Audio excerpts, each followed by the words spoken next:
Trenér domácího týmu Miky Tonár.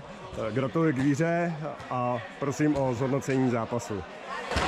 Děkujem. Jo, myslím si, že ty obavy, které panovaly před tímhletým zápasem, se rozplynuly hned z kraje utkání, nebo v 15. minutě prvního poločasu. Jsem rád, že jsme mohli dát šanci celému týmu a určitě si ceníme takovýhle vítězství o 10 gólů, takže jsem rád, že jsme zůstali ve hře o tu baráž. Děkuju.